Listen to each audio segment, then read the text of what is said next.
Halo semuanya, Dau di sini dan selamat datang di Dau Talk.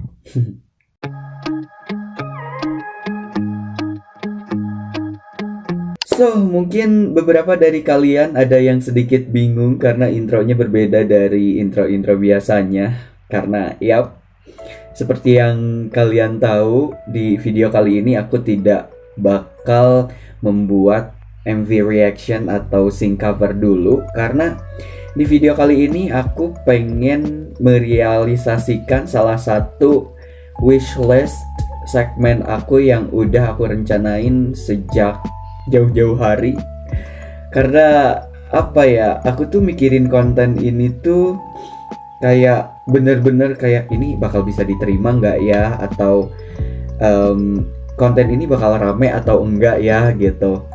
Tapi I need to step untuk mengetahui itu semua, karena kalau kita nggak step up gitu, kita nggak bakalan tahu kan respon dan hasilnya seperti apa. Sehubungan juga dengan akhir tahun, aku pengen angkat judul episode pertama kali ini adalah This Year Will Be My Year. Alasan dari aku mengangkat judul This Year Will Be My Year di episode pertama Daus Talk ini adalah selain dari momennya yang pas, ini awal tahun kayak New Year nih, nanti malam New Year gitu. Tapi ada satu concern yang aku tiba-tiba mikir aja gitu.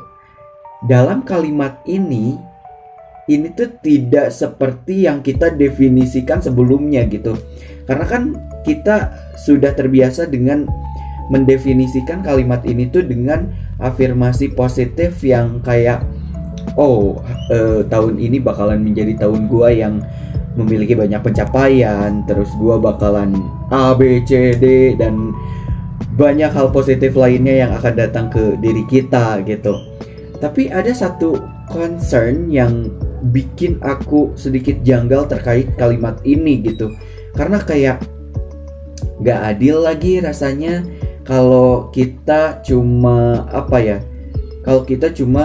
pengen menerima hal-hal baiknya aja gitu.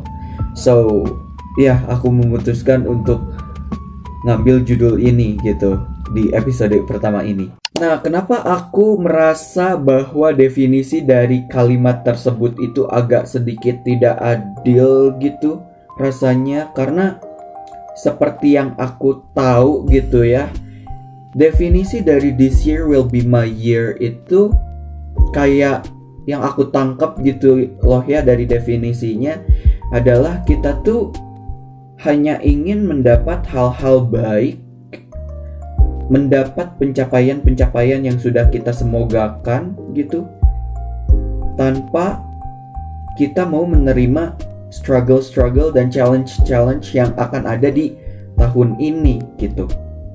Karena gini, mungkin statement aku yang barusan akan banyak banget menuai kontroversi dan penolakan dari hati para masyarakat gitu yang nonton.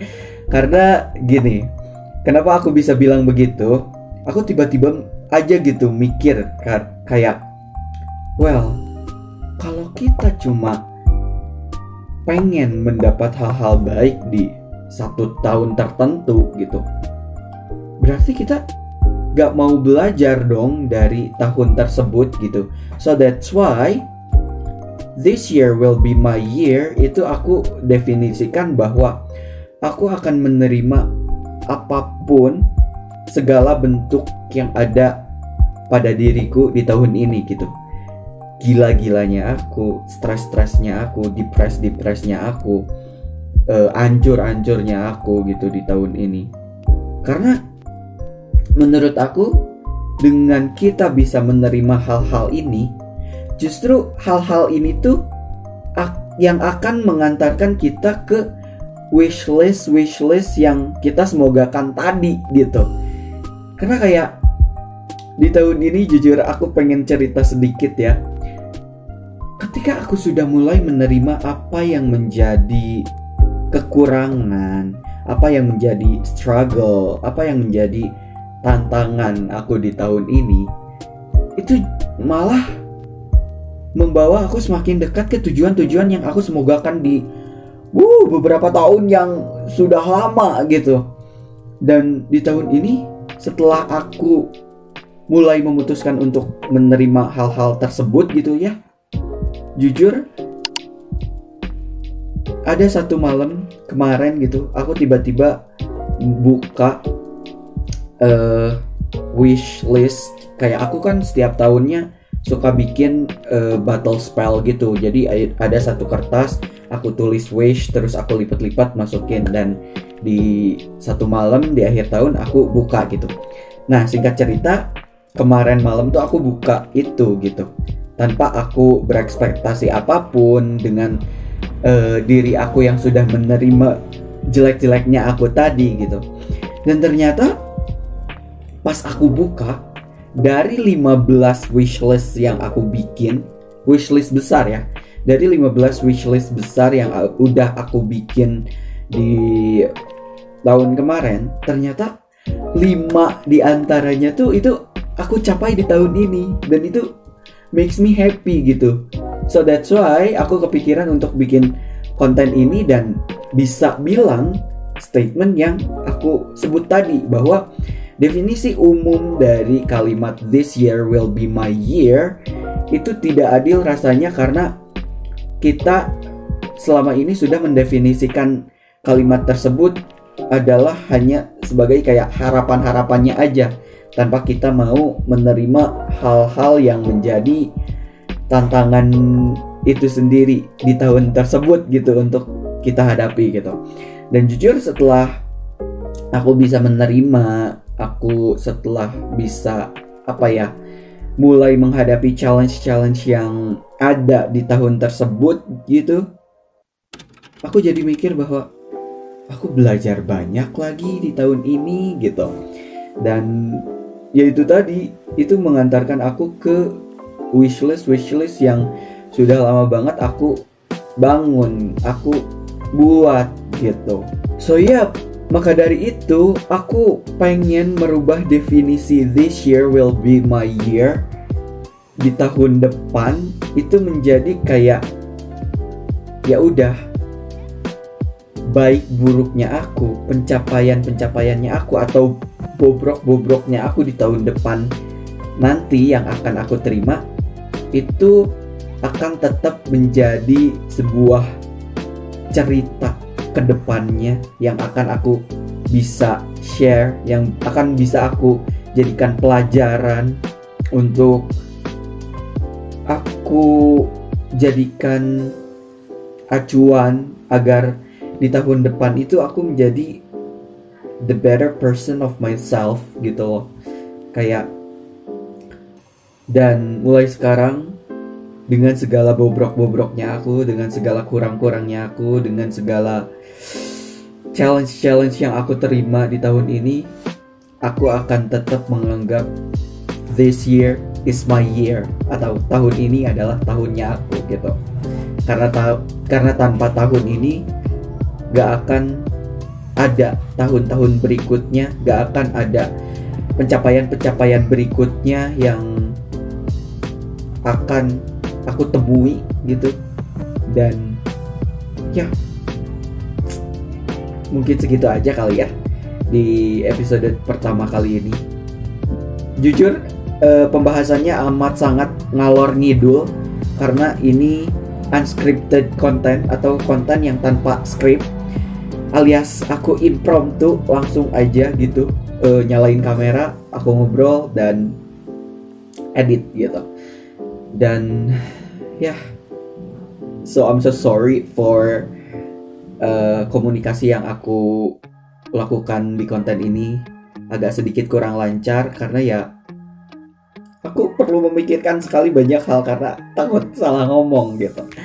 Dan ya, apapun yang akan terjadi di tahun depan, bobrok-bobroknya, galau-galaunya, gila-gilanya, akan aku terima. Dan masih tetap akan aku masukkan kepada definisi bahwa this year it's my year, atau this year will be my year. So, selamat tahun baru semuanya.